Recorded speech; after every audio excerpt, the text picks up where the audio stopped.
మహిళా reservation బిల్లుతో delimitation కు link పెట్టడంపై ఆగ్రహం వ్యక్తం చేశారు సిపిఐ జాతీయ నేత నారాయణ. ఓవైపు పాయసం ఇస్తూనే మరోవైపు విషం ఇస్తున్నారని తెలిపారు. మహిళా రిజర్వేషన్ బిల్లు న్యాయబద్ధమైందని, డీలిమిటేషన్ బిల్లు రెండు ఒకేసారి తీసుకురావడం సరికాదన్నారు. డీలిమిటేషన్ కు ఆమోదం తెలపకుంటే మహిళా రిజర్వేషన్ ను వ్యతిరేకమంటూ బ్లాక్మెయిల్ చేస్తున్నారని ఫైర్ అయ్యారు. ఇక బీజేపీ ఎంపీ తేజస్వి సూర్య వ్యాఖ్యలను ఖండించారు సిపిఐ జాతీయ నేత నారాయణ. కూడా ఒక నీతి ఉంటుంది. అలాంటి నీతిని మేము ఏమీ లేకుండా పోయిన మోడీ గవర్నమెంట్కి. మహిళా రిజర్వేషన్ బిల్ అనేది న్యాయబద్ధమైంది, ఎప్పటి నుంచి పెండింగ్లో ఉంది.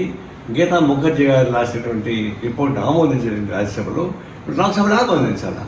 దాన్ని ఆమోదించడానికి దాని మధ్యలో ఒక రిజర్వేషన్ బిల్లు, డీలిమిటేషన్ బిల్లు తీసుకొచ్చి పెడతా ఉన్నారు.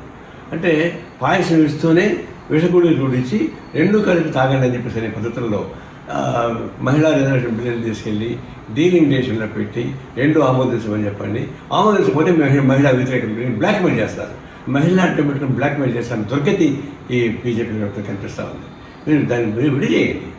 ఈ డీలిమిటేషన్ అయితే ఫెడరల్ సిస్టమ్. అది భారతదేశం మొత్తం సమైక్యంగా ఉండాలన్నా లేదా భవిష్యత్తులో ఉత్తర దేశం దక్షిణ దేశం మారిపోవాలన్నా అది వేరు చర్చిద్దాం. కానీ మహిళా బిల్లుకు దాన్ని లింక్ పెట్టకుండా మహిళా బిల్లునే దాన్ని ప్రవేశపెట్టి ఆమోదింపజేయండి. ఆ తర్వాత డీలిమిటేషన్ చర్చించుకోవచ్చు. లేకపోతే ఇది యుద్ధం